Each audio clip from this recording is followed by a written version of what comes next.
pero Correcto.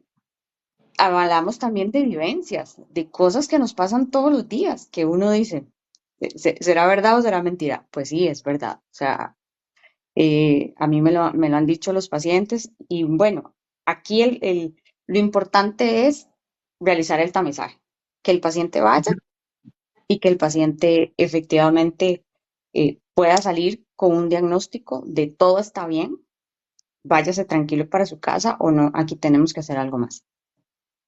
Y yo le voy a contar una cosa. Yo tengo un cliente que es urólogo y cuando hablamos de esto de la mano, me acordé de las manos del doctor.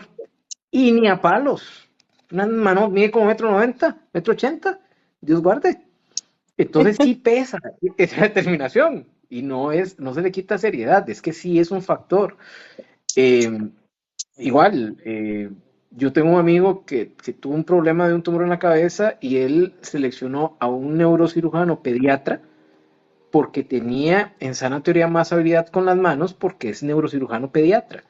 Entonces lo prefirió a él, a Jiménez Macís, a Edgar. Así. Un saludo Ujú. a Edgar siempre, porque tiene toda la habilidad desarrollada. ¿Por qué? Porque entra en cavidades más pequeñas. Acá tenemos una historia bastante interesante que dice don Jorge Lizano que a mis 59 años me quitaron la próstata por cáncer y estoy muy bien. Gracias a Dios y a San Juan de Dios, me imagino.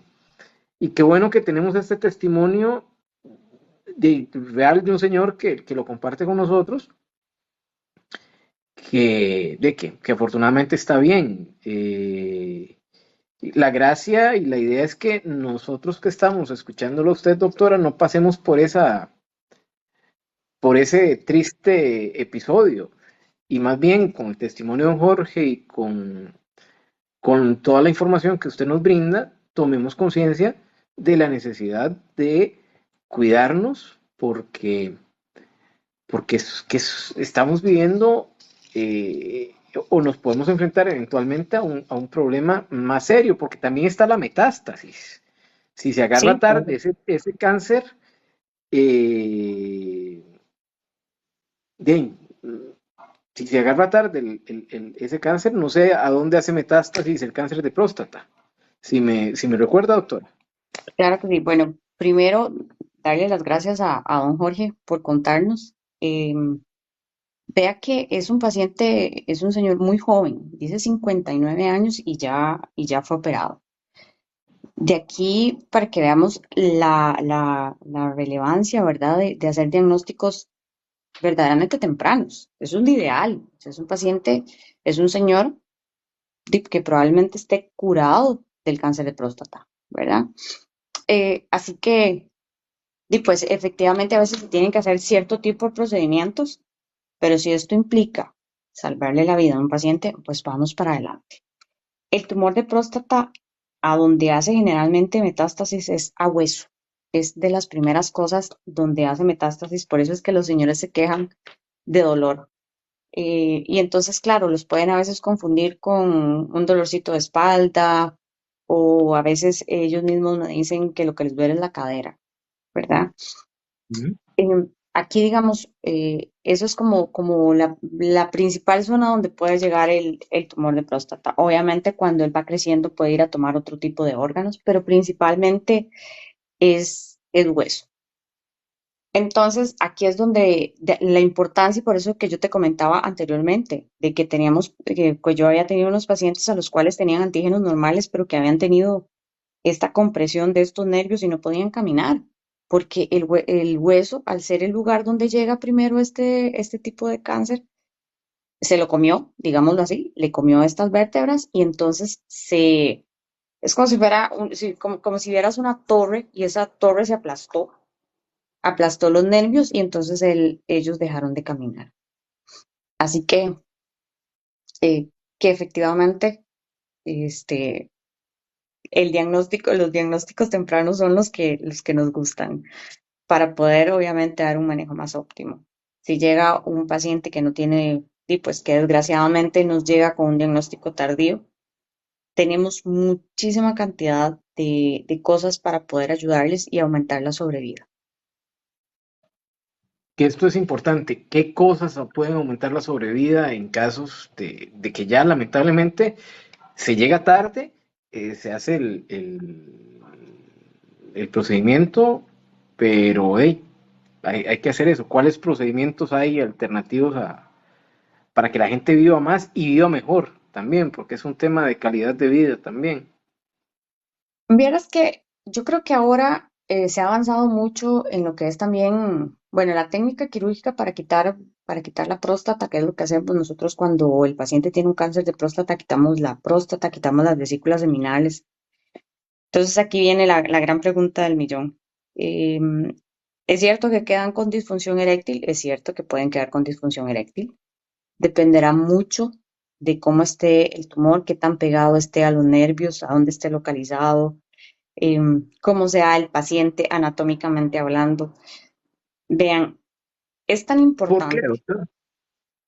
porque no es igual que operes un paciente que sea de contextura gruesa a un paciente que sea de contextura moderada o delgado. Con eso ya te Ok. van facilitando la vida en el momento de hacer la parte quirúrgica. Hay unos pacientes que también la pelvis la tienen como metida, digámoslo así, entonces como que también el hueso a veces te impide operarlos de buena manera o, vamos a ver, no de buena manera, que sea un poco más sencillo. Em, pero bueno, la idea de poder hacer este tipo de cirugía es de verdad quitar toda la zona tumoral, todo lo que te puede producir la posibilidad de que puedan tener siembras a otros lados. Eso es lo que hacemos en la cirugía. Si en definitiva el paciente no califica para poder hacer una cirugía, entonces lo que hacemos es darle radioterapia. Le mandamos a hacer radioterapia y la radioterapia va localizada a la próstata, a las vesículas seminales. Ahí sí los colegas de radioterapia oncológica, ellos se encargan de eso. Y lo que hacemos, para que entendamos así eh, como en tico, es como quemar las células que están mal. ¿Ok? Quemar las células malignas para que estas células dejen de crecer y es una terapia y se considera en algunos casos el gol estándar, la primera terapia en algunos casos de tratamiento y de curación. Ok. ¿Qué tan exitosa es esa terapia de tratamiento y curación? Depende del estadio del tumor. Sí, exactamente. Vos puedes utilizar terapias combinadas, o sea, darle al paciente radioterapia, luego darle hormonas, digámoslo de esa manera, durante un tiempo, durante 6 meses, durante 2 años, como para terminar de, de quitar todo lo que haya de tumor. Puedes incluso, por ejemplo, hay pacientes que le haces la radical de próstata y posteriormente le das radioterapia. Hay diferentes formas de tratar el tumor. Hay diferentes formas de tratar el tumor y todo dependerá del avance del tumor, hasta dónde esté el tumor. Cuando vos ya tenés el escenario claro, ahí vos proponés todas las terapias que se puedan dar y bueno, y siempre explicando, y eso es súper importante, explicando al paciente todo lo que puede suceder con X y con Y terapia para que el paciente vaya tranquilo y sepa, digamos, todo lo que puede suceder, todas las posibles complicaciones. Pero yo siento que, mira, un paciente informado, un paciente bien informado, va mucho más tranquilo, porque aparte de todas las cosas buenas que podemos decirle sobre los tratamientos, pues también si algo sucede, el paciente sabe, bueno, a mí ya me han advertido, yo sabía de esto, pero bueno, teníamos que hacerlo. Doctora, la parte mental y familiar, porque vamos a ver, ahora que usted habló de disfunción eréctil, es traducido a buen pachuco es impotencia. Eh, ¿Qué tanto puede impactar la mente de alguien de 45 años eh, la posibilidad de que de una u otra manera quede impotente? Eh, Entre otras cosas que realmente pueden ser más graves o son más graves, como la pérdida de la vida, pero me imagino que hay un shock y me imagino que le hacen esas preguntas a usted de manera constante. O sea, ¿cuáles son las probabilidades de que eh, nunca más, gracias al tumor? Pues Porque es vieras que importante sí. esto. Voy aquí, y esto tal vez Ujú. es importante y relevante. el cáncer de próstata posiblemente genere impotencia. Entonces, si tenés 45, nada te cuesta ir a hacerte el examen, aunque sea incómodo, pero digamos que es una inversión en el tiempo, estás evitando con ese examen o llegándole a tiempo a una posible condena a que nunca más se levante el avión. Pues vieras que dentro de todo lo que es el mundo masculino es de las, obviamente, de sus principales preocupaciones. Como te digo, todo depende de cómo esté localizado el tumor y dónde esté localizado el tumor y también de las manos expertas que puedan realizar la cirugía. Es sumamente importante también eso. Ya a estas alturas, eh, te puedo decir de que hay medicamentos que pueden contrarrestar esto.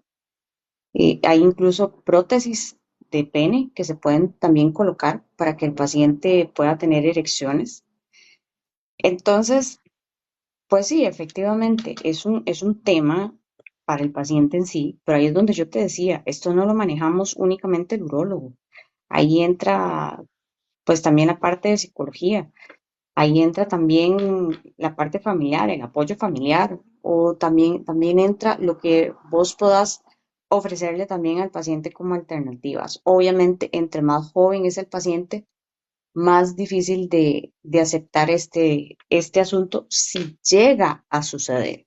Y yo creo que ahí es donde viene la parte importante, el que el paciente pueda entender em, que no a todos los pacientes le va a pasar, ¿ok? Eso es muy, muy importante y que hay cosas con las cuales podamos contrarrestar esto. Yo pienso que si tal vez ese pequeño detalle también se promocionara, entre comillas, eh, pues también el paciente tal vez tendría menos miedo. Ahora bien, muchas de estas terapias por costo no se pueden ofrecer a nivel de la institución. Entonces, tal vez ahí es donde viene ese pequeño gran problema. Pero de forma privada tenemos bastantes cosas a las cuales poderle ofrecer al paciente en caso de que esto suceda. Que es una posibilidad, no es que le va a pasar a todo el mundo, pero Exactamente, sí, es una digamos, posibilidad. puede pasar.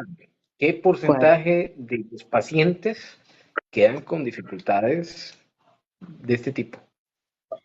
Vieras que ese es un número súper difícil de decírtelo. Te voy a explicar por qué. Porque va a depender mucho de los centros donde se hagan los estudios.